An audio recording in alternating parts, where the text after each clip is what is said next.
There was some talk here and there about food, but ultimately what was told to me was you can eat whatever you want, just take these medications and you'll be okay and live a normal life as well, which was hard to believe.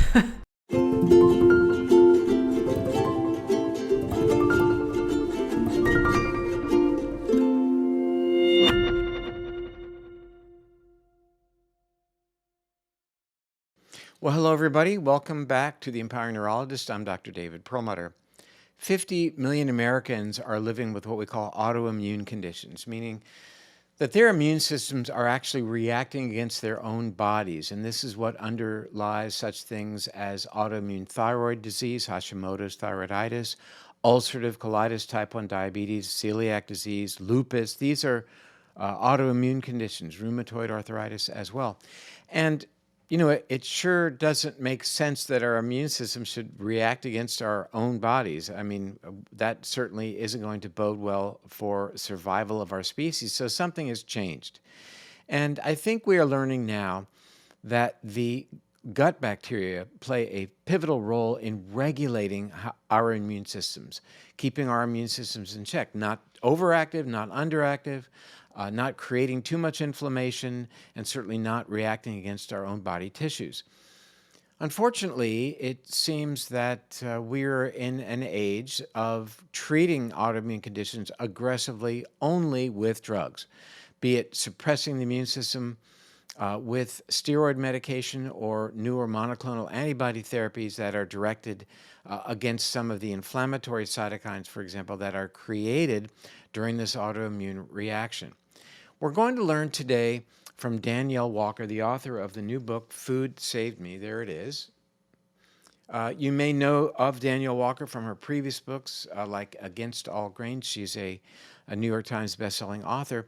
But in this book, she is exceedingly transparent about what happened to her, why she wrote the cookbooks, what was her experience as a very young woman just getting married and suddenly developing really rip-roaring ulcerative colitis, what her experiences were like with doctors in hospitals, and how ultimately she found salvation by turning to food to reduce the challenges on her immune system, food to nurture her gut bacteria, to nurture their functionality, and how it all ended up playing out for her in a positive way. Spoiler alert, and good alert though. And how she then channeled her efforts to making this information available to so many people. So let's, without further ado, say hello to Danielle Walker. Welcome, Danielle. Good to see you again. Thank you. It's so good to see you. We were talking before we started recording, to be fair, and we were Yeah. trying to figure out where we were. And I think it was in the desert at, again, Mind Body Green, right? Yes, I Yeah. think so. Yep. Now, It's you been a had few written a years. couple of books. You've now written several New York Times bestsellers about Against the Grain, about, Yeah. basically recipe books, diet books. What do you call them? What's a better name than recipe books? I know. Cookbooks. Cookbooks. There Cookbooks. you go. I couldn't Yes, think of it. yes. And but now with Food Saved Me, we get the backstory. We Yeah. really, because I have to admit, when I met you, there you are, this really healthy, beautiful woman, and talking about nutrition, how important it is. But it's so often the case that there is a very, very important backstory that motivates people like Right. yourself, to really get the word out about what Yeah. happened to you. So for our viewers, I want to go back to around the time of your wedding. You were how old? 22? 22. Yeah. 22. Things are going along swimmingly. You met Ryan, the love of your life. You have this beautiful wedding, but something's not quite right, and you're Right. looking at your belly, and you're thinking you need spandex. I'm not talking. It's in your book, so I'm able to talk about it. Yeah. Oh, yeah. Yes. And I appreciate your transparency, by the way. It's such, because we're all trying to do our best, and we all have roadblocks, or Yeah. not roadblocks, speed bumps. So, Yes. why don't you take it from there? Here you are, wedding day, and something's not quite right. Yeah. So something wasn't quite right a couple of months before the wedding. I had this kind of bout of like a stomach virus or of some sort that I went to the hospital for and was given antibiotics. And then that seemed to go away. But then it just kind of never felt like things got back to normal. I was just kind of bloated and just having some digestive symptoms that I had never experienced before. And just kind of chalked it up to stress. I just graduated college. We were getting married. I planned the wedding while I was working full time and in college. And we moved. My husband started law school. There was just a lot that was happening at that time. And so I just figured when life gets, a little bit more calm, things will get back to normal. And about 8 weeks after our wedding, things did not get back to normal and they got even worse, and we ended up in the ER kind of late one night. We just didn't really know what to do. I mean, 22 is pretty young, and so you just don't really know where to go or what questions to ask and what kind of tests to ask for. And at that point, doctors were closed, so we just went to the ER and spent a few hours there and left with kind of inconclusive results, other than my entire colon was showing impaction like all the way up on the scans that they did. And so I was referred to quite a few GI gastroenterologist specialists around the Bay Area. And gosh, it took a while to even get into them. I think I remember just being in a lot of pain and discomfort for at least a few weeks, maybe a month, before I was even able to, get that first appointment.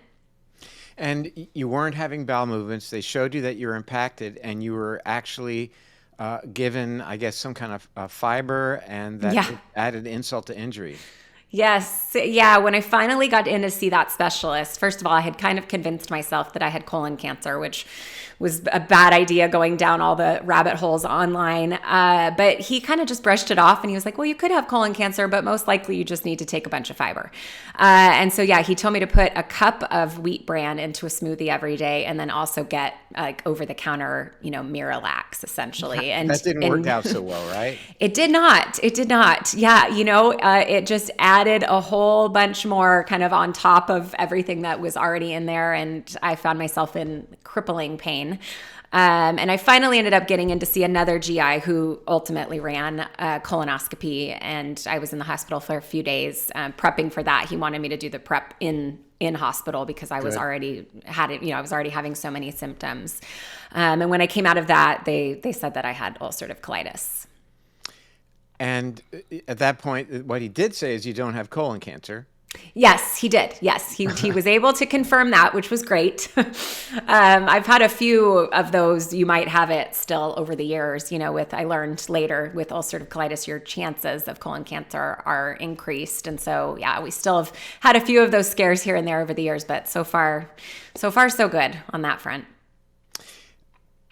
I have to say, there's so much to talk about here, but again, my impression of you is that, gosh, here's a girl that's got it all going on in her life. Everything's wonderful. Mm-hmm. She's written these books and everything's, she's just, killing it.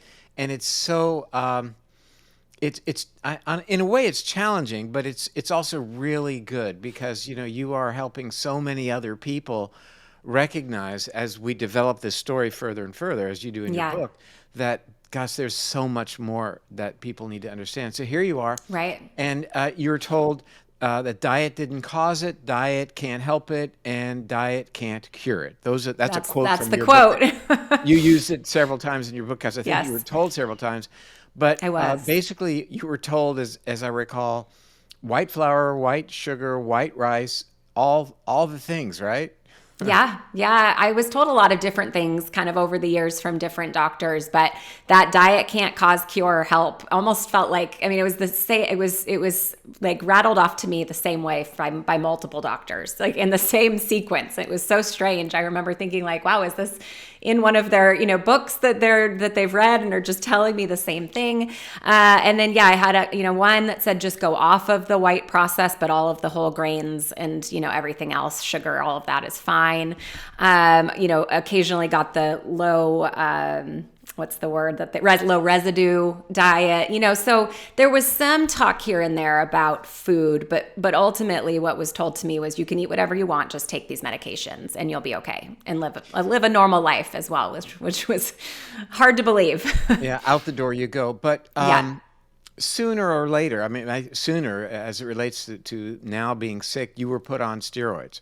Yes, yes. I was put on 100 milligrams of prednisone steroids quite a few times in the earlier days, and just had every side effect in the books that you could imagine. I Which just are did many, not. many, many. I mean, Many. it's given out like I in medical school they used to tell us there's nothing you can't cure if you as long as you have a 12 gauge spinal needle and steroids. That Oh was gosh. basically it. So and I Yeah. can't say they told us to tell people about the white sugar and the white flour. They didn't tell us anything about Yeah. nutrition, God forbid. Right. Right. And that's So what I try to say in my book too. And obviously you're a doctor, and I always in the beginning was like, okay, I can't blame them for not telling me about food necessarily because it's not given, the training in school. And now I've seen functional practitioners like yourself that have spent their own time researching and finding these things. So I go back, and I say like, I'm not disparaging the doctors that did treat me at the beginning. That is what they were taught. But my goodness, the steroids, I know they can be life-saving, for people, but they were just so debilitating for me. And just caused so many extra symptoms and side effects than when I went in the door. Quite honestly, I felt like I left in a worser state. Yeah, and to be fair, there is a time and a place. Have Yeah. I prescribed steroids countless times when I needed Right. to? Of course. Yep. Yep. But that's treating the smoke and not the fire. Yes. What Right. you learned was that you can approach the fire. So you have flare-ups. Finally, you're feeling fairly well, except until the day that you left for Uganda. Hmm. You're getting ready for this big trip that you're doing. What was your mission there? You were wasn't it a mission? Yeah, yeah, we were supposed to go with about 25 of my family and then some friends. We had a dear friend that we went to church with growing up that had lived there for, I think, probably a decade at that point. And we were supposed to go out and kind of see some of the projects that he had been working on. They were doing water filtration systems, helping, some medical care for some of the kids and some of the people in the IDP camps. Kind of up near the Sudan border. And so we were supposed to be out there for a couple of weeks, just getting to kind of live and help where we could and just kind of see everything that he had been working on and meet all of the people in his community. As I was reading your book, I realized what a really wonderful person you are. Oh, Here you are, not feeling great. You're on the plane. And yes.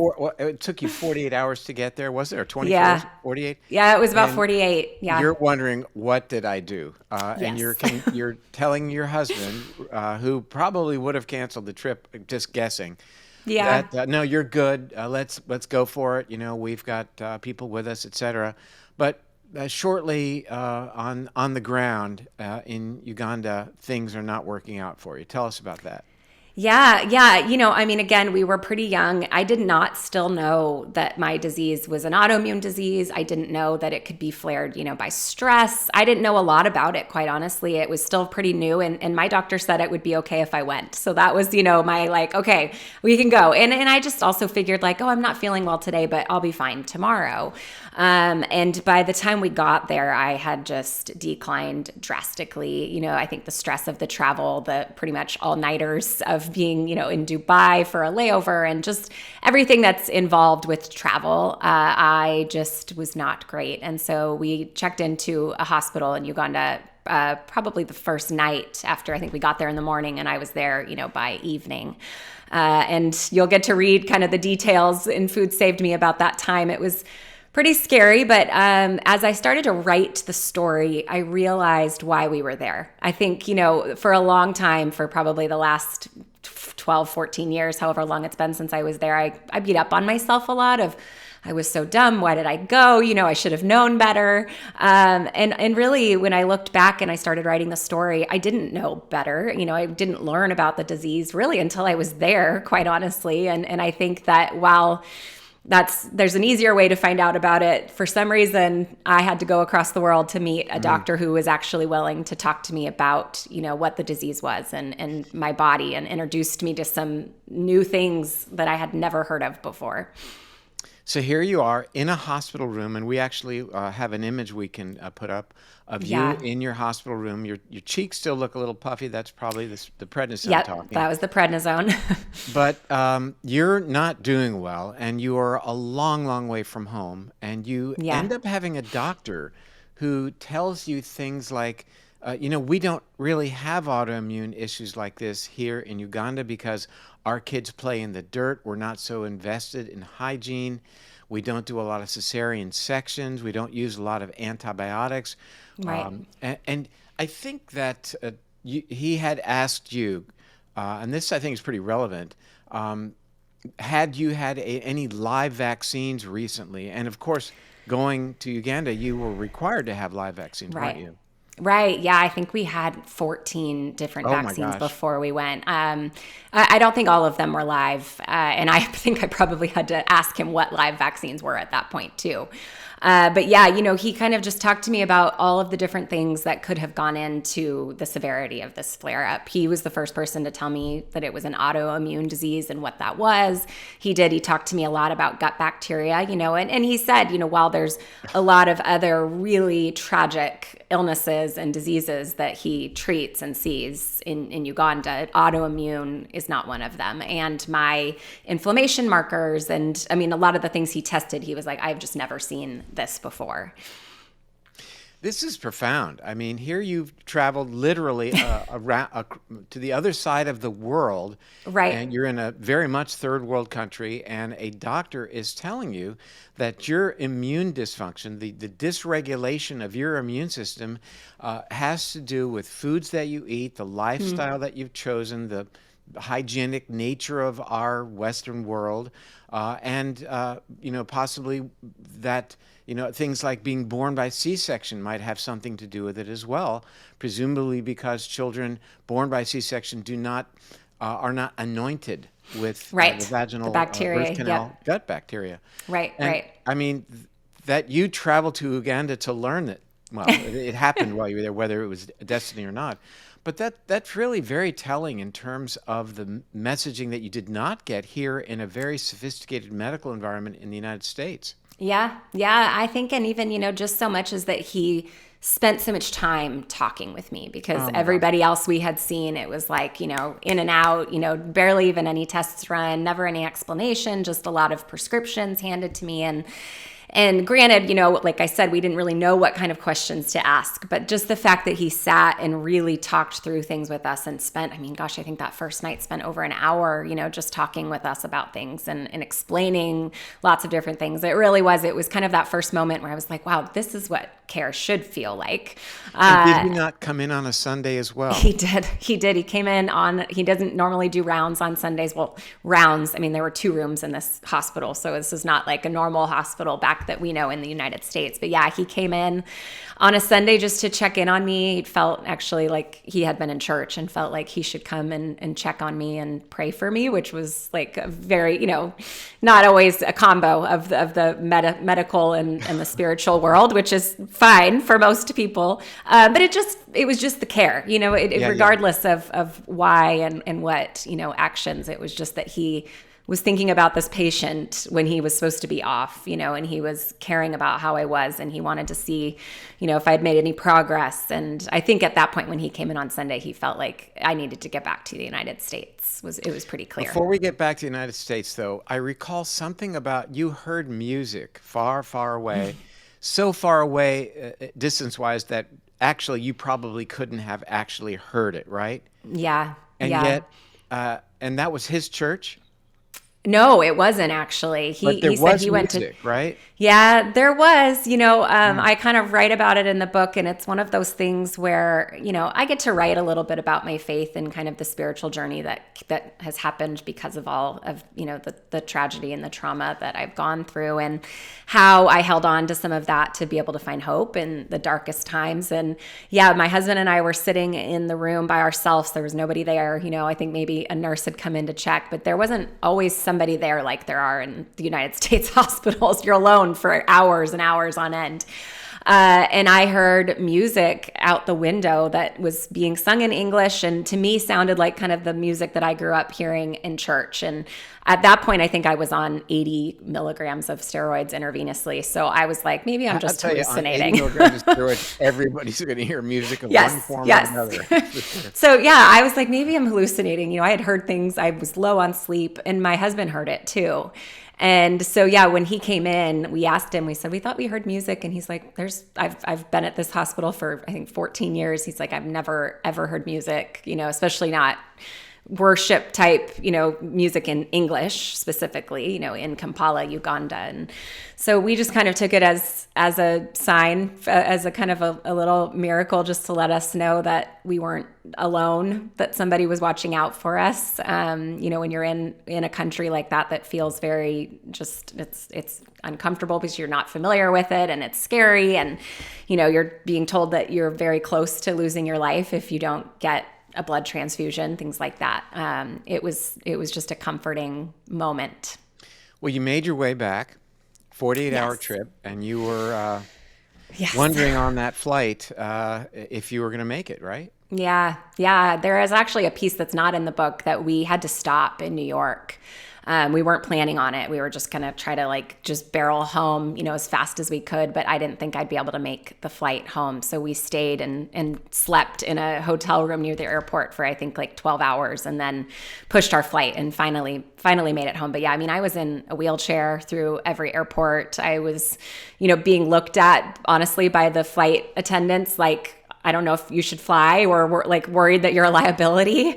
My husband was kind of trying to cover it up almost, of no, she's fine. She just, needs to get some rest and get home, because we just were so scared that we'd get grounded. Not to digress, but heck, it's our show, right? Yeah. On the way over to Uganda, you looked so bad that the stewardess actually brought you up to business class, right? Yeah, she And did. that's Yeah. on your way there. You're not even there yet. So she Right. looked at you and thought there's something wrong with this individual, and actually moved you so you could lie down. Yeah, Wow, you must yeah. have been in rough shape. Yeah. And I looked a lot worse going back. I Yeah. think I had dropped, I lost almost 20 pounds during our short time in Uganda in the hospital. So you get back, and you're immediately hospitalized. You get transfused, Yep. and ultimately they began talking about giving you Remicade. Yes. Yeah. I can't remember if that was exactly at that point or once I had seen that doctor for, some time. But yeah, Remicade or removing my colon was, those were kind of the two big conversations at that point. Either take Remicade, or we'll be looking at a colectomy. We'll be taking out your colon and giving you a bag, and Yep. and then you'll go on your way. Yep. But you then have an interaction with people who live 2 or 3 doors down. A woman who tells you, as a matter of fact, that she had ulcerative colitis as well. Right. And she made some dietary recommendations. Tell us how that all played out. Yeah, that was another one of those moments where I just felt like, things kept being placed in my path to help me kind of figure out this journey and what I needed to do. And we had dinner at their house, and yeah, she had been doing the specific carbohydrate diet, kind of similar to the GAPS diet, and had been in remission for a few years. She had a little 2-year-old little girl when we went over there, and she just kept talking about how drastically it had changed her life. And I had actually heard of the SCD, the specific carbohydrate diet. Somebody had given me a book, a couple of months before, and I think I'd seen it when I was trying to research online and see if food could help. But getting to meet a woman who was similar to my age and who was able to look me in the face and say that this had, drastically changed her life was really the first time that I was kind of willing to try something, because all the doctors were saying nothing would work that was food related. I just kind of was believing that and thinking, okay, well, they're the experts. I'm just going to trust that, But ultimately, when I met somebody who knew what it was like to go through, what I was going through. The doctors obviously had treated lots of patients, but they didn't have this disease themselves and didn't know what it was like to live with it day to day. And she did, and so I went home after that dinner and was like, all right, we've got to try this.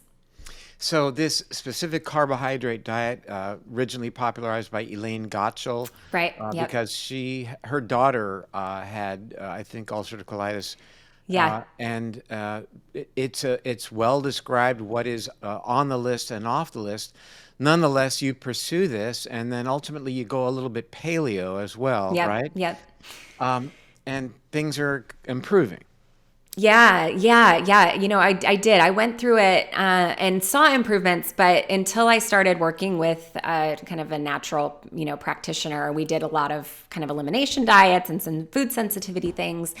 And I ended up eating more of a paleo diet, and specifically at that point, more like paleo autoimmune protocol. So, all the nightshades, the nuts and seeds cut out, in addition to the grains and things that I was already cutting out. But the two specific things that I remember making a pretty drastic difference that were different from SCD to paleo were dairy and legumes, because with SCD and GAPS, you can have fermented dairy, you can have, soaked beans, things like that. And so I was eating those things, but was not seeing the full improvement that I was wanting to. And I was just kind of following it to a T, because I wasn't working with anyone to help me try to, figure out and pinpoint what the problem foods were. And when we cut out all of those things, and it looked more like a autoimmune, protocol, I saw improvements in my symptoms within a couple of days, and drastic improvements.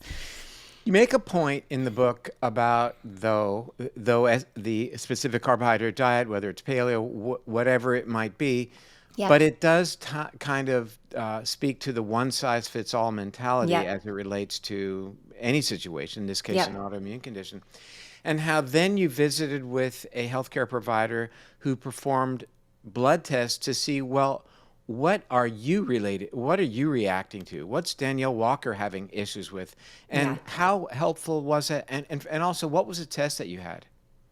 Yeah, it was very helpful. To be honest with you, I can't remember what the test was called.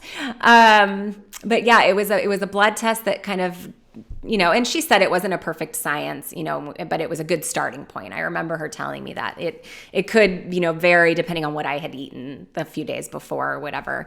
But yeah, a lot came back on it that, the dairy and the legumes were two of the ones that I do remember, but even little things like there was cilantro on the list and cinnamon and a few things, that I was able to add back in later.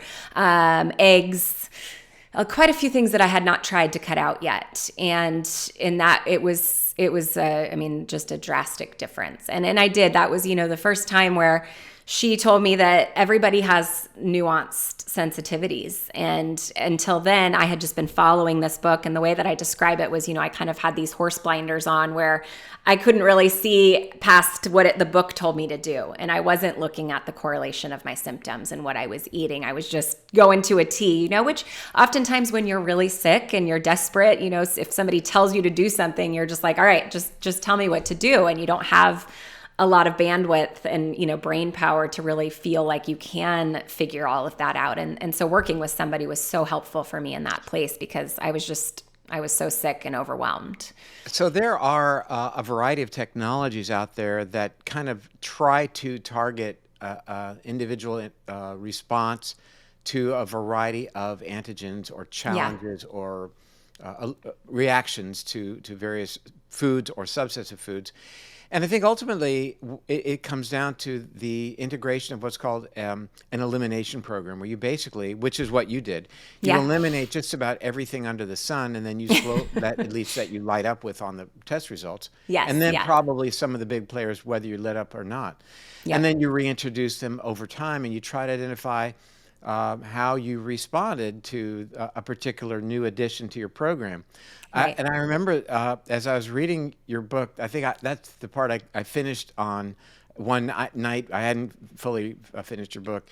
And I thought, for me, it would be well and good. I could eliminate anything. But if coffee was on the list, I'd close the book. I'm done. I'll just as soon be sick. So, right. But anyhow, that proved pretty darn effective for you, didn't it? Yeah, it did. And in the adding one in at a time, I think was essential as well. I didn't really think of that until she told me that it's very hard to pinpoint if you're adding multiple things, if your body reacts to them. But when I walked into her office, with digestive diseases, a lot of times with like ulcerative colitis, we kind of measure our symptoms based on, bathroom trips a day. And I think I walked in there at, 25 tallies or so in my notebook every day. And within 48 hours, I remember looking at the top of my notebook and only seeing like 7 little tally marks. And I was like, oh my gosh, something here. This is a metric for you. Yeah, it How is. many times you have to go to the bathroom each day is a powerful metric for you. Right. And it's feedback. It's feedback in terms of whether something's working or not. And we're, really so involved these days in looking at how you can measure whether something is working for you or not. It's why we talk about, for example, CGM, continuous glucose monitor, so we can determine which foods for you as an individual are, it's the feedback yet again. In your case, Right. how many visits to the bathroom, which can be, incredibly disruptive. Right. I want to move forward to you're pregnant with Asher, Yes. and and you're feeling really well. You're on top of the world, and one of the doctors, I guess, tells you that, well, we can see this with pregnancy, that when you become pregnant, it tends to calm down autoimmune issues. So, you took that to mean, I love it because everybody tries their best, right? But I think you took it to mean that, hey, I'm pregnant. The heck with my Yep. diet. I'm back in the game. And you went to a drive-through, I think, with your husband, and you got chicken Yes. nuggets or something. Yeah, I think I got a burger, fries, and chicken nuggets. And a Frosty. Oh, and you did something. You put the shake on the French You fries or dip the something. French And I've never yes. actually done that, but Yes, that's a that thing, was right? at least it was for us growing up. Okay, Yeah, it was another something. generation. Okay, I Yes, missed yes. that. Yeah. So, and actually, if we're chronologically, my pregnancy with Asher was before I saw the doctor and started doing those elimination diets. So that flare up that I had was post pregnancy, which I think is important because yes, I felt so great. And, it made sense to me. She said, your body, your immune system typically suppresses a bit when you get pregnant so that it doesn't reject the foreign, the fetus. And with that, my autoimmune symptoms also decreased because I didn't have an overactive immune system. And I thought that I could just eat whatever I wanted because I was like, oh, this is only the way I'm eating only matters when I'm trying to manage acute symptoms. And if I have no symptoms, then why does it matter? And so I was eating pizza and, takeout Chinese food and that drive-through, which by the way, did not taste nearly as You good as I mentioned that. You remembered say it. you were Yes. surprised it didn't taste very good. I was a little disappointed, a little surprised, but I hadn't had fast food in years. And so I was like, oh, this is not real food.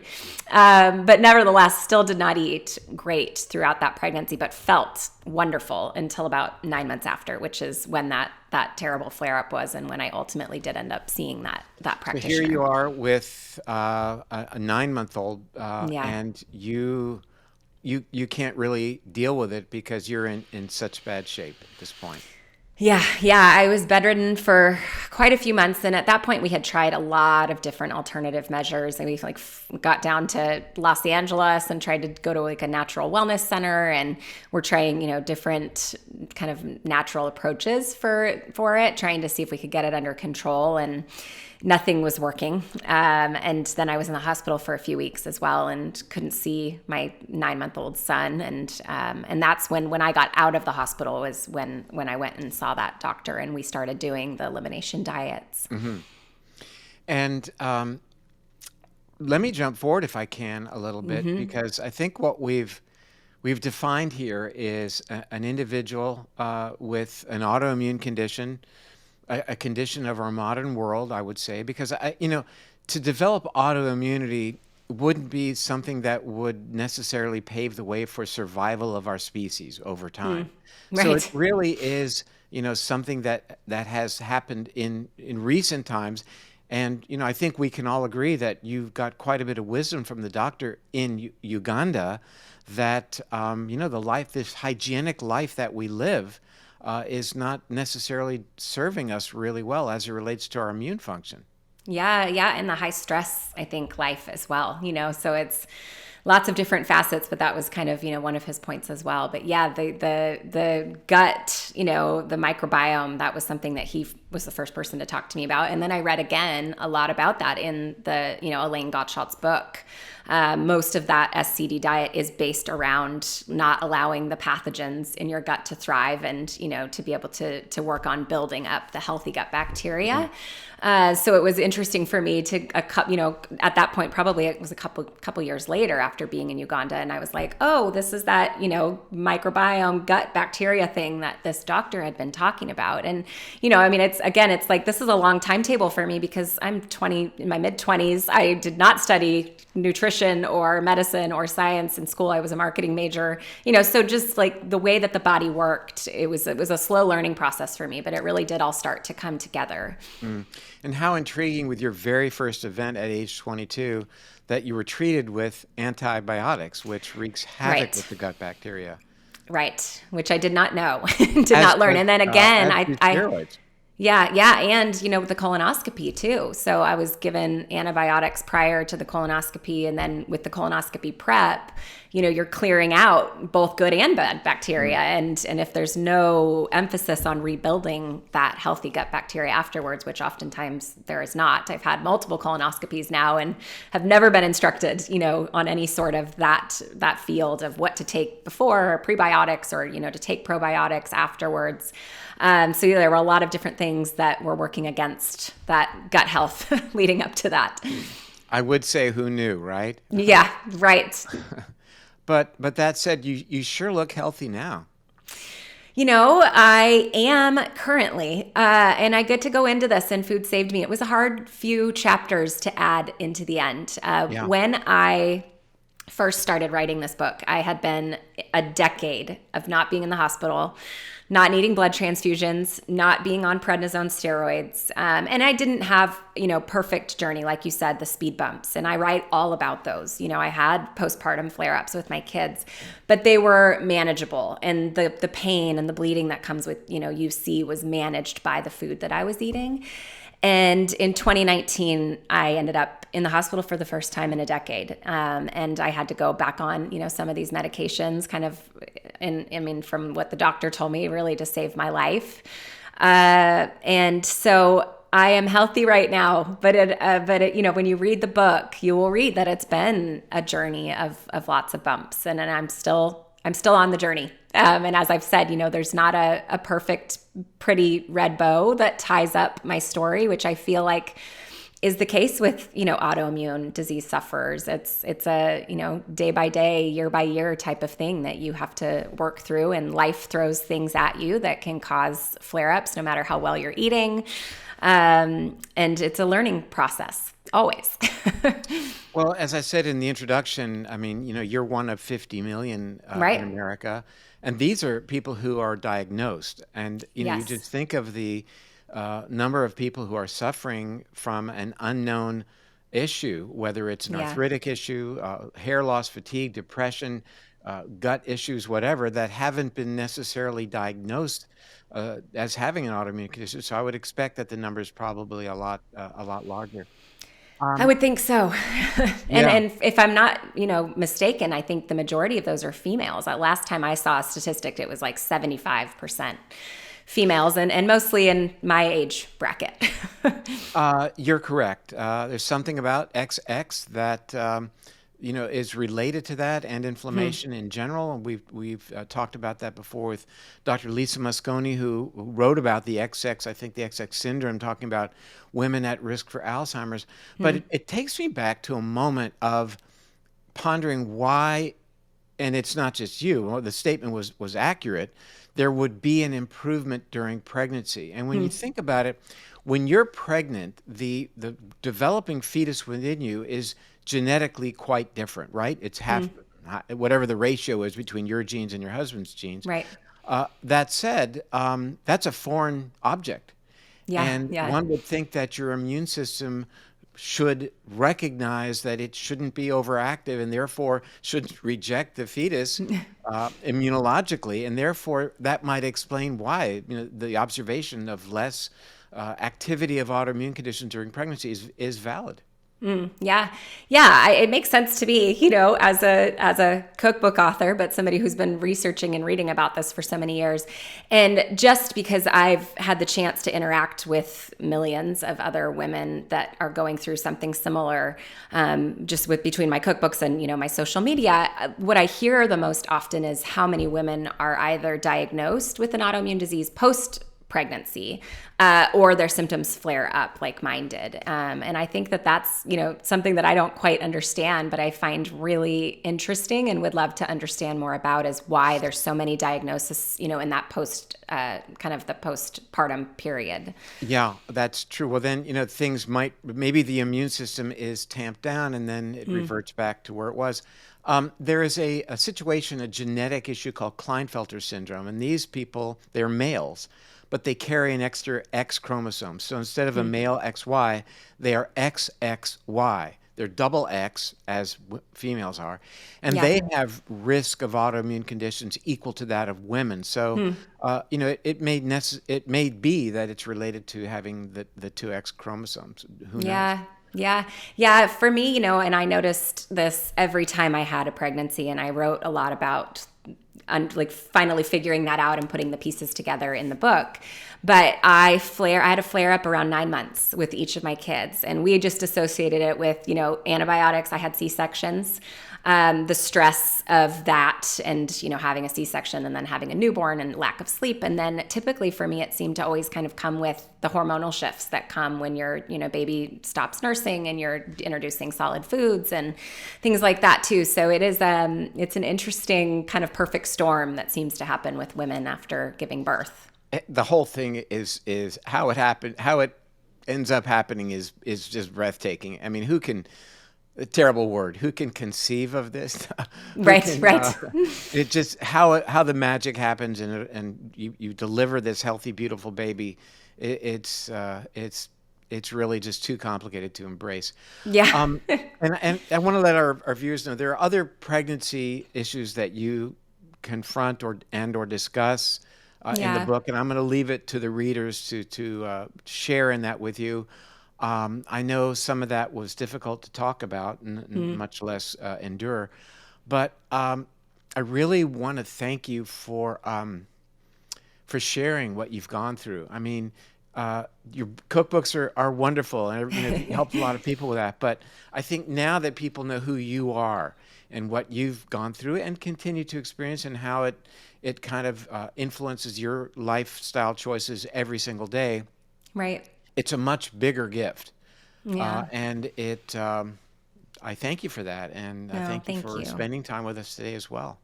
Thank you. Yeah, yeah, I appreciate that sentiment. I've always tried to live my life with using my pain for a purpose. And so I share really openly about all the things that we've walked through in the book in hopes of helping other people that are going through it or that might be going through it, down the road. Well, I'm certain that it will. Thank you. All right, well, thanks for sharing today, and I sure look forward to seeing you face to face at some I point hope soon. so. I hope so. Thank you so much for having me, and thank you for reading the book. It means so much to me that you would give me your time. You bet. All the best, Danielle. Thank you. It's a great story, isn't it? Danielle made lemonade out of lemons. She had this bad situation and ultimately didn't find satisfaction and relief with mainstream medicine. Though she did use what mainstream medicine had to offer, she found ultimately that the choices she made in terms of her food were hugely influential in her health.